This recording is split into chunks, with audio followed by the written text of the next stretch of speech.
Magsitayo ang lahat para sa ating pangunang panalangin. Clarice, maaari mo ba ang pangunahan ng ating panalangin? Sa ng Ama, ng Anak, ng Espiritu Santo. Amen. Magandang umaga mga bata. Kumusta kayo? Kumain na ba kayo ninyong pangumagahan? Aba, ano-ano yung mga kinain? May kumain ng gulay, prutas at saka itlog. Alam niyo ba ng pagkain ng umagahan ay napapagbibigay sa atin ng masiglang pangangatawan.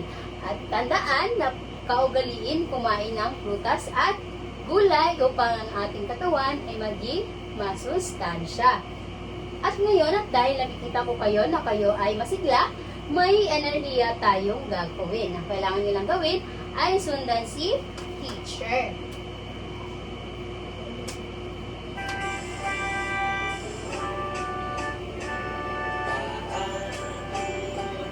Balikan tulong, paatuhod, balikan tulong, paatuhod, balikan tulong. Wow, ang uhusay naman! Ngayon, bago kayo magsipa po, pakihanay ng inyong mga upuan at pulutin ang mga basura sa ilalim. Ngayon naman, ay mayroon pa kayong mga patakaran o rules na sinusunod sa inyong mga tahanan? Ano-ano iyon, Clarice? Okay, mabuti. Dito naman sa ating silid-aralan ay meron tayong mga alituntunin na dapat sundin. Pakibasa, mahusay, maraming salamat. Ngayon naman ay titignan natin kung may lumiban ba sa ating klase ngayong umaga. Ira, Ella, JL, mahusay at walang lumiban sa ating klase. Pagkakatandaan na kaugaliin natin na palaging pumasok sa paaralan upang tayo ay hindi mahuli sa ating mga klase. Ngayon naman, may nakakaalala ba sa ating tinalakay noong nakaraang araw? Wala. Kayo mag-alala dahil si teacher ay may inihandang konting katanungan para sa ating bagong aralin ngayon. Kailangan nyo lang gawin ay iguhit alin niya upang iugnay ang makasaysayang lugar sa Hanay A sa tamang paliwanag o katangian nito sa Hanay B. Tapos na ba mga bata? Mahusay! Ngayon naman ay mayroon tayong larong gagawin. Handa na ba kayo?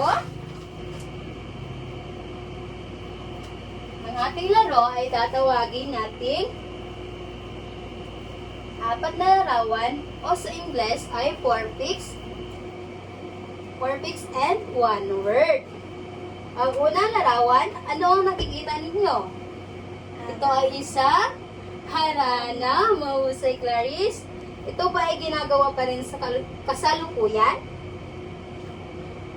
Merong kaunti. Sa susunod naman, ito ay isang bayanihan. Ang mga tao ay nagtutulungan upang ilipat ang kanilang mga bahay. At sa panghuli naman, ito ay undas. Ito ay ginagawa tuwing Nobyembre upang bisitahin ang ating mga yumaong na pamilya.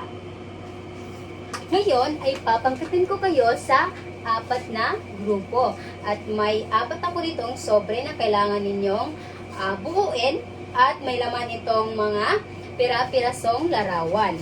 Kailangan nyo lang gawin ay buuin at pagkatapos ay inyong ibaliliwanag kung ano ang nasa larawan. Ito, pangkatuna, 2, 3, at 4. Tapos na ba kayo? Pumunta kayo sa harapan at ipresenta ang mga larawan na nabuo. Sa unang pangkat, ito ay fiesta, mahusay. Ito ay ginagawa tuwing fiesta sa ating relihiyon. Ngayon naman, sa pangalawang pangkat, ito ay bayanihan. Ito ay ginagawa natin kapag naglilipat tayo ng mga tahanan. At sa pangkat 3, ito ay pamamanhikan. mahusay. At sa panghuli naman ay ang pagtutulungan. Mahusay, bigyan natin ang ating mga sarili ng 3 palakpak. Ngayon naman ay mga katanungan na itatanong si teacher. Sa unang tanong, ano ang nakikita niyo sa mga larawan? Ito ay ang piyesta, mamanhikan, pagtutulungan at bayanihan. Saang lugar kaya naman ito nangyayari? Ito ay nangyayari sa ating mga lalawigan o sa iba't ibang lugar. Mahusay. Alam niyo ba na ang ating mga ginawa ngayon ay may koneksyon sa ating bagong aralin ngayon. At ang ating bagong aralin ay tatawagan natin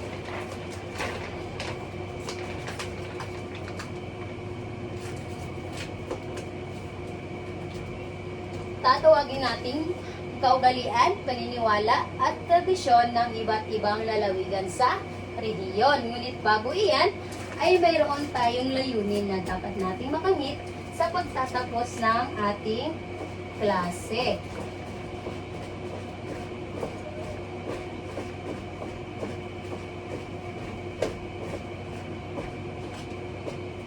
Ibasa mga bata.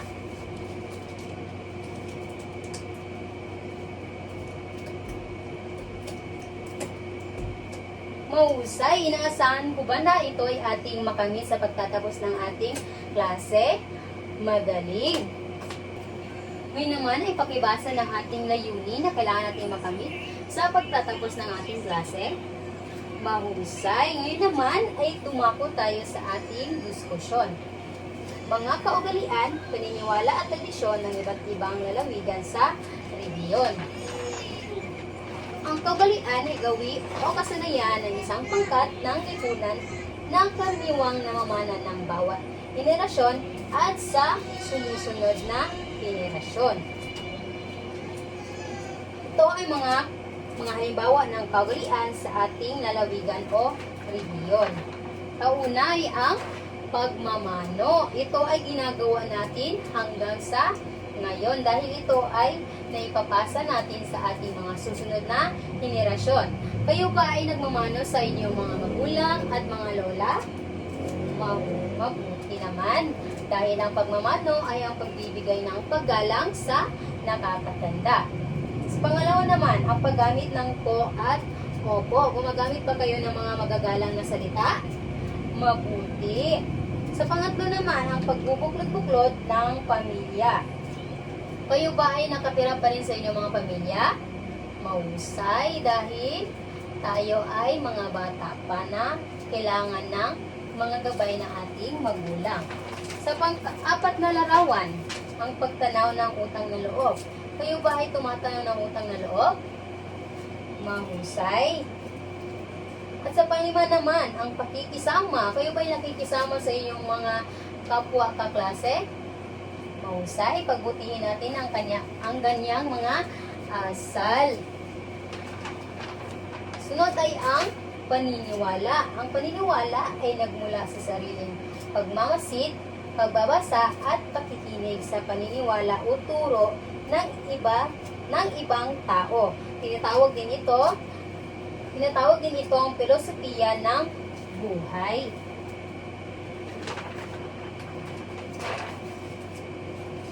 May mga iba't ibang paniniwala tayo na pinaniniwalaan. Dito naman ay ang bawal kumanta sa harapan ng kalan. Ito ang mga paniniwala na sinusunod ng ating mga henerasyon. Ginagawa niyo ba ito habang kayo ay naluluto? Kaminsan-minsan dahil ang ating mga paniniwala ay nagbabago-bago dahil sa ating mga nakakasalimuhan na tao. Sa pangalawa naman, bawal isukat ang damit sa pangkasal. Bawal na isukat ang damit sa pangkasal dahil ito ay nakakapagdulot ng kamalasan o hindi matutuloy ang kasal. Sa pangatlo naman, bawal matuluan ng luha ang kabaong. Dahil ang Paniniwalang ito ay nagsasabi na kapag natuluan ng luha ang isang kabaong, ang patay daw ay babangon. Naniniwala ba kayo sa pamamili na yan? May naniniwala at hindi naniniwala dahil ito ay parang hindi makatotohanan. Pero ito ay pinaniniwalaan ng ating mga nakakatandang magulang. Ang apat naman ay bawal maggupit ng kuko sa gabi. Ito naman ay mga karaniwan din nating pinaniniwalaan dahil ito daw ay nakakadulot ng sakit sa ating mga kamay. At ang panglima naman, malas ang makabasag ng pinggan kapag may okasyon. Dahil ito daw ay nagsasabi na mayroong mangyayaring hindi maganda. Ngayon naman ay dumako tayo sa tradisyon. Ang tradisyon ay koleksyon ng mga paniniwala, opinyon, mga kwento, alamat, kultura at pamantayang panlipunan na karaniwang isinasalin mula sa isang henerasyon papunta sa isa pang henerasyon.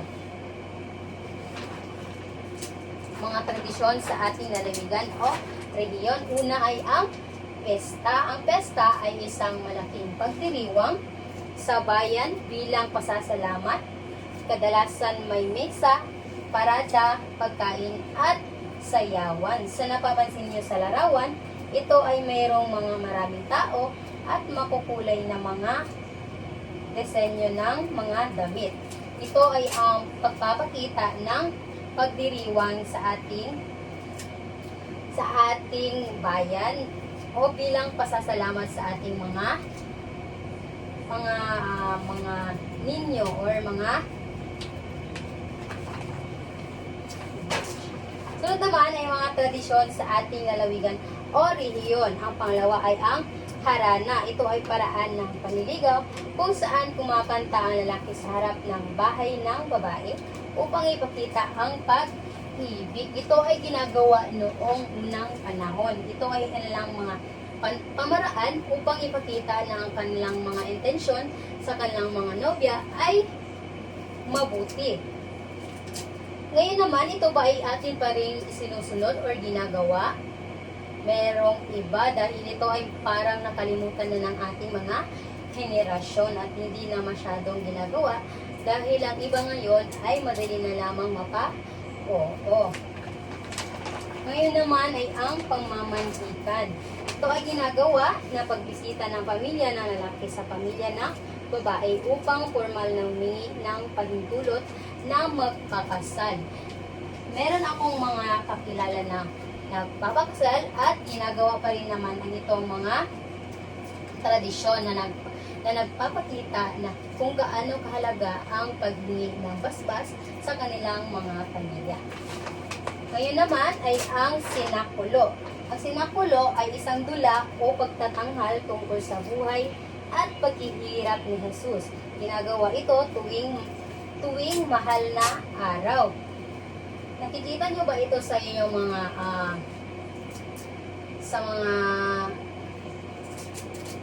sa labas tuwing Abril?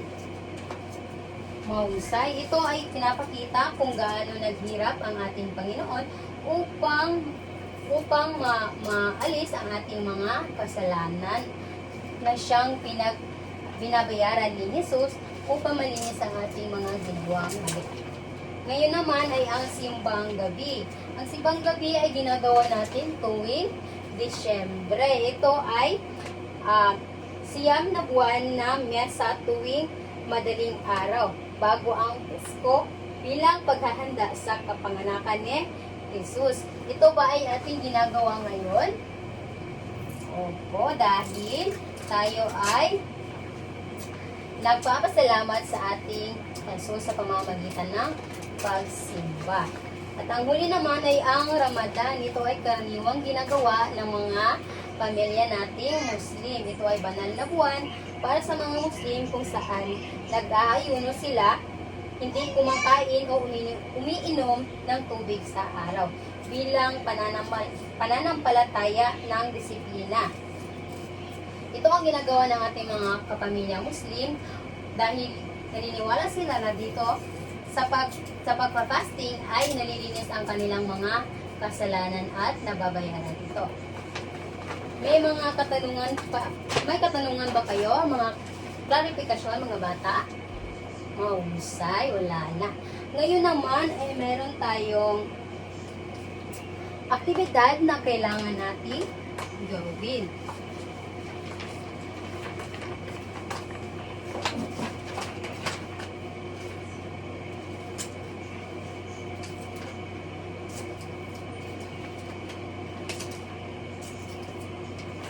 Ngayon ay papanggating ko kayo sa tatlong grupo. Ang kailangan nyo lang gawin ay magtatanghal kayo ng dula-dulaan tungkol sa kaugalian, paniniwala at tradisyon na pinabibilangan ng ating lalawigan sa rehiyon. Sa unang pangkat, ang gagawin nyong dula-dulaan o roleplay ay ang kaugalian. Sa ikalawang pangkat naman ay ang paniniwala at sa ikatlong pangkat ay ang tradisyon. At ito ang inyong mga pamantayan na kailangan ninyong sundin upang makamit natin ng maayos ang puntos na nais nating makamit. Tapos na ba? Mahusay. Ngayon naman ay ipresenta ang inyong mga roleplay o dula-dulaan sa ating harapan. Tignan natin ng maigi ang unang pangkat upang idula nila ang kaugalian ng kanilang lalawigan sa rehiyon. Aba, mahusay! Bigyan natin ang unang pangkat ng 3 palakpak. Ngayon naman, sa ikalawang pangkat, pumunta kayo sa harapan at ipresenta ang inyong dula-dulaan. Aba, ang galing naman ng ipangalawang pangkat. Bigyan natin sila ng 3 palakpak. Magpapahuli ba ang ikatlong pangkat? Ngayon ay ipresenta ang inyong dula-dulaan tungkol sa tradisyon. Aba, mahusay! Bigyan natin ang ating mga sarili ng masergabong palakpakan. Ngayon naman, kayo ba ay nasiyahan sa ating ginawang aktibidad? Mahusay dahil si teacher ay nasiyahan rin sa inyong mga ginawa. Ngayon naman ay merong mga katanungan si teacher na itatanong upang mas maintindihan natin ang ating tinalakay o diskusyon. Sa unang tanong, ano ang pagkakatulad at pagkakaiba ng mga kaugalian, paniniwala, tradisyon ng iba't ibang lalawigan sa ating rehiyon? Yes, Rusil? Mahusay. Ano naman, bakit mahalagang pahalagahan at ipagpatuloy ang mga kaugalian, paniniwala at tradisyon ng ating lugar? Mahusay. Sumasang-ayon ka ba doon, JL? Bakit? Wow, magaling! Paano mo naman maipapakita ang paggalang at pagmamalaki sa mga ito sa iyong pang-araw-araw na pamumuhay? Yes, Ella. Mahusay, maipapakita natin ang paggalang at may pagmamalaki natin ito sa pang-araw-araw na pamumuhay sa paraan ng paggawa at pagpapakita nito sa ating mga kapatid o sa ibang tao. Mahusay. Ngayon naman ay mayroong aktibidad na ibibigay si teacher na kailangan ninyong sagutin bago tayo umuwi. Kunin ang inyong mga kwaderno at pakisagutan ito sa 5 minuto.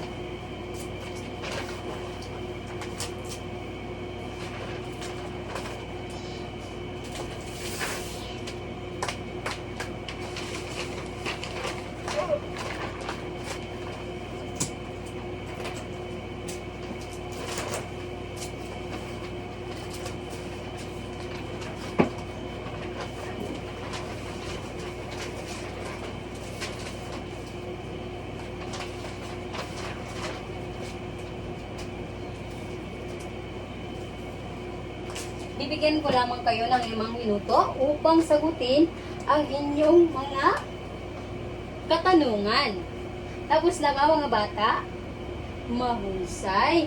Meron pa sanang isang aktibidad si teacher, ngunit wala na tayong oras. Gagawin na lang natin ito ng isang takdang aralin at pakikuha po ng inyong kwaderno sa Takdang aralin at kopyahin ito.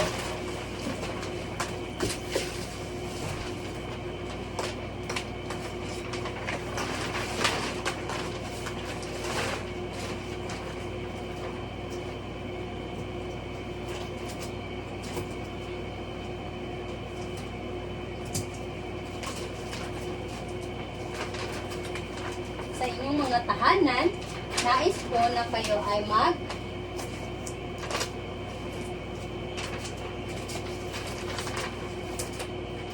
ay mag-interview ng isang nakakatanda. Pwede ang inyong mga nanay, mga lola, o mga nakakatandang mga tiyahin.